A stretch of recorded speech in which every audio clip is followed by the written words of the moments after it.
Hi there, this is Dettore. I'm presenting discrepancies along with our team Bree, Angela, and Anthony. We're team 4. The last few months we've learned a lot from each other and about the class. The stages of counseling, the initial stage, introduction, gathering information, having the client do the work, and ultimately bringing about change, finding the resolution for the client. As we move through the work stage, we've learned that we need to get closer to resolution so the client has to do the work. We're looking at attending and focusing skills, helping them to gain a better understanding of themselves and determine their problem, the long-term effect on the client and the people around them with their choices. We're remembering to continue to ask questions, keep them talking, and always make sure the client is stable as you move forward. Clarify any issues, and as we get into confrontation, we have to look at discrepancies. Often confrontation we're taught is bad, it's a bad emotion, it's negative, but we've learned through class that used properly, confrontation can be a good thing. Our emotions are signals from our body that something is off. Confrontation is the identification and the discussion around conflicting words, signals, points of view, feelings, behaviors that the client has revealed during the counseling session. Our overall goal with this is as we listen, we evaluate, we establish a plan, and then we provide the necessary steps to accomplish the client's goal. Discrepancies. This needs to be done at the best time so that you can carry it through to the resolution. We want to make sure everyone is strong enough to deal with the discrepancy and it's the right time. Sometimes the client does not know how strong they are and you need to help them. They need to know that you believe in them, you support them, and you're there for them, that you've got their back. Otherwise, they may think that you're just telling them what to do and that it's only your opinion. Discrepancies. As we identify the discrepancy within the confrontation, we want to make sure that we can resolve it. We don't want to block them from moving forward. So we're reminded not to argue with the client. It's not about being right and wrong, and we really need to take our emotions out of it, and we can't take anything personal. We want to be able to move forward unless the client isn't willing to deal with the discrepancy. There could be many discrepancies, and you need to pick which one to start with. How discrepancies may be revealed. There are many ways to take a look at this. It may be verbally, statements that they say may conflict. It could be non-verbally, their behavior. They're saying one thing but doing another. The points of view that they're sharing, the feelings they're displaying, or their behavior that they're exhibiting through actions or what they're telling us. There are 4 different types of discrepancies. Incongruities, lack of harmony, agreement, lack of appropriateness. Mixed messages, it's confusing. Contradictions, they're always struggling with something, having inconsistent feelings, or conflicts, being the opposite, something different from what is being said, as we see in these pictures here. This one is saying, do not enter, and then enter only. It doesn't make any sense. Or this button is saying it's false, blue is false, and red is true. Usually it's the opposite. So these are just some silly examples, but you get the point. Here's another one. An incongruity, a lack of harmony or agreement, lack of appropriateness. And we have 2 pigeons here talking to each other. What's the opposite of contradiction? Well, it's concession, confirmation, collaboration, agreement, consistency, concurrence, likeness, sameness, and similarity. A mixed message is always confusing, like this picture. It's saying one way, but it's going both ways.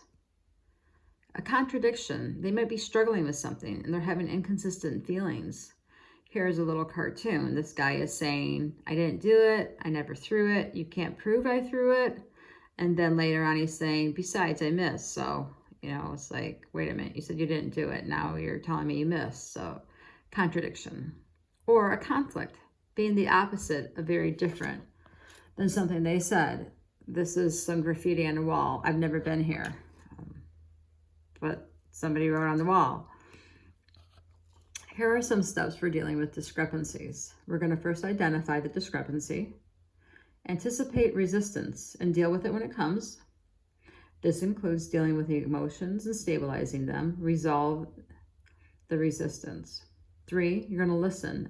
Remember the attending skills, asking questions, exploring in detail, identify the discrepancy, help them to understand what they are saying. Periodically summarize what's happening between you and the client to check in for the responses, to make sure you're hearing everything the way they're saying it, or let them hear you saying it back to them so they can hear themselves on what they're saying. Number 5, in the discrepancy, we're going to want to provide a very specific example of what they've done or said or showed. We want to listen to their explanation and get feedback to check for accuracy, make sure we're hearing it correctly, or maybe we did not, or maybe we've misinterpreted something. And lastly, if you're unable to resolve the discrepancy at this time, then you need to move to another issue. If there's no other issues, then end the counseling session, but always keep the door open for the future. In review, identification from previous counseling stages, we're going to have discussion. What does the client think about what you're bringing up? And look at the timing when your client agrees with the conclusion that you've made. And remember, God will make sure that you're doing it the right way and the right time. You are anointed. We've gotten this far. We're exactly where we're supposed to be. The purpose, get the client to confront themselves, then change can come. And there could be resistance. The confrontation can be met with resistance. You need to anticipate it and then be ready for the resistance. The resistance becomes the issue as the discrepancy is on hold. Confrontation as an issue through discrepancy. The process of confronting an issue presented through discrepancy. The counselor notices the discrepancy. 2, at the appropriate time, the discrepancy is identified. 3, the counselor asks the client to explain it. 4, the counselor works through the resistance with the client. 5, the counselor repairs the report if needed. 6, the counselor redirects the focus. And 7, the counselor helps the client to work through the issue. Or confronting an issue during the session. The process of confronting an issue presented by the client or that comes out of the counseling session. 1, we're going to identify it. 2, the counselor attends in order to obtain the information needed to understand the client and the issue. 3, the counselor leads the client in search for options. 4, the counselor and client discuss options and their consequences or rewards. 5, the counselor helps the client determine the action taken. Continuing on, 6, the counselor helps the client determine how they will prepare themselves to handle the reaction.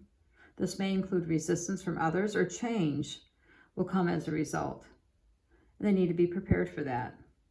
7, the counselor deals with the resistance. 8, the counselor repairs the rapport if needed. 9, the client determines the best timing for the execution of action. 10, the counselor assesses the client's ability and willingness to execute. And lastly, the counselor follows up with the client's accountability report. Discrepancies will move into resistance. So in closing, confronting the discrepancy can quite often bring about resistance. Our next segment here, Anthony will talk in more detail. Thank you everyone for your time and your attention. I know this was quick wrap up, but I'm hoping you've enjoyed it as much as I have.